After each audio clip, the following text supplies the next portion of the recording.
tengah gemuruh rudal dan drone Iran yang menghujani Israel dan pangkalan-pangkalan AS di Timur Tengah, sebuah klaim datang dari Teheran.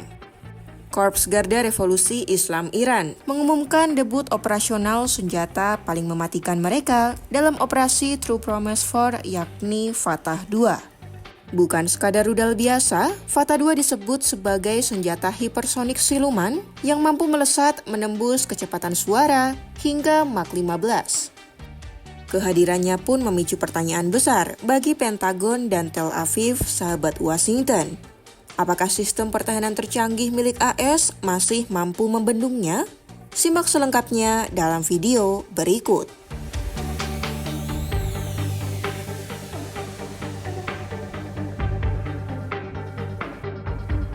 Apa yang membuat Fatah 2 begitu ditakuti oleh Barat dan sekutu-sekutunya? Pertama, Fatah 2 merupakan versi mutakhir dari pendahulunya yang diperkenalkan pada akhir 2023. Perbedaan utamanya terletak pada teknologi Hypersonic Glide Vehicle atau HGV. Jika rudal balistik tradisional terbang seperti busur panah yang lintasannya mudah diprediksi radar, Fatah 2 memiliki skenario berbeda. Berbekal mesin berbahan bakar cair yang fleksibel, rudal ini mampu mengubah arah dan lintasan secara ekstrim di tengah penerbangan. Ia terbang di ketinggian rendah, bersembunyi di bawah radar, membuat waktu respons sistem pertahanan musuh menjadi sangat sempit. Ditambah, kecepatan fantastis mencapai 18.500 km per jam, Fatah 2 mustahil untuk dicegat oleh algoritma pertahanan udara konvensional. Melansir laporan Wion News, senjata Teheran ini punya panjang sekitar 12 meter. Fatah 2 mampu membawa hulu ledak seberat 200 hingga 500 kg, baik itu bahan peledak tinggi ataupun tipe penetrator untuk menghancurkan bunker bawah tanah. Jangkauan operasionalnya mencapai 1.500 km, angka yang bukan sekedar angka. Radius ini menempatkan seluruh wilayah Israel, setiap pangkalan militer Amerika Serikat di kawasan Teluk, dan aset Angkatan Laut AS di Laut Arab dalam posisi bahaya.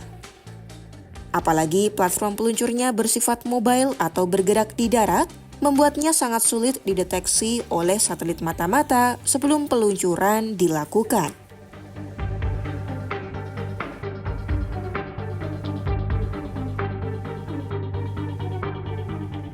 Seperti yang sudah disampaikan, radius 1.500 km Fatah 2 mencakup seluruh pangkalan AS di Teluk dan aset Angkatan Laut di Laut Arab.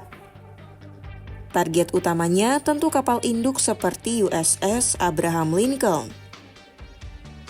Namun menanggapi hal itu, AS tak tinggal diam. Mereka tidak pernah membiarkan kapal induk berlayar sendirian.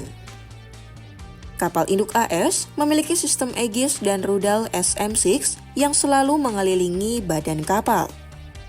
USS Abraham Lincoln sendiri melaju dengan kecepatan di atas 25 knot dan terus mengubah arah. Selain rudal fisik, AS juga menggunakan peperangan elektronik untuk mengacaukan sensor pemandu Fatah 2. Meski begitu, tantangan yang dihadapi tetaplah besar. Para ahli berpendapat 1 atau 2 rudal Fatah 2 masih bisa dicegat, namun strategi Iran bukanlah demikian.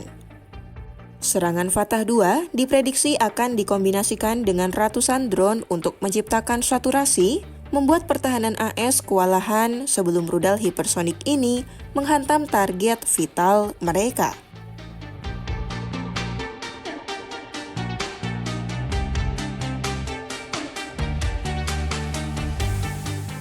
Ancaman pun turut meluas ke sekutu AS di Timur Tengah, Israel.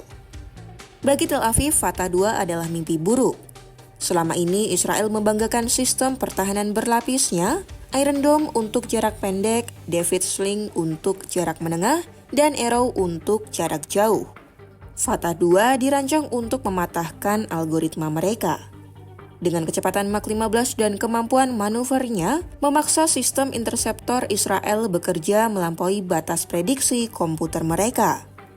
Tal Inbar, ahli veteran kebijakan ruang angkasa memperingatkan, terbang di ketinggian rendah membuat kalkulasi pelacakan radar menjadi sangat kompleks dan padat. Dalam perang hipersonik, sedetik saja keterlambatan radar berarti kehancuran bagi target di darat. Terbaru, AS telah mengerahkan gugus tempur USS Gerald R. Ford di lepas pantai Israel untuk melindungi negara itu dari serangan beruntun Teheran. Namun, meski kapal induk raksasa seharga belasan miliar dolar itu dikerahkan untuk membantu pertahanan udara Tel Aviv, faktanya wilayah Israel tetap bisa ditembus oleh proyektil-proyektil Iran. Melihat kondisi ini, beberapa analis barat masih meragukan klaim operasional penuh Iran. Menyerang target bergerak seperti kapal perang membutuhkan data satelit real-time yang akurat, teknologi yang masih dianggap sebagai titik lemah Iran. Namun di daratan Israel yang statis, Fatah 2 tidak butuh pembaruan data serumit di laut.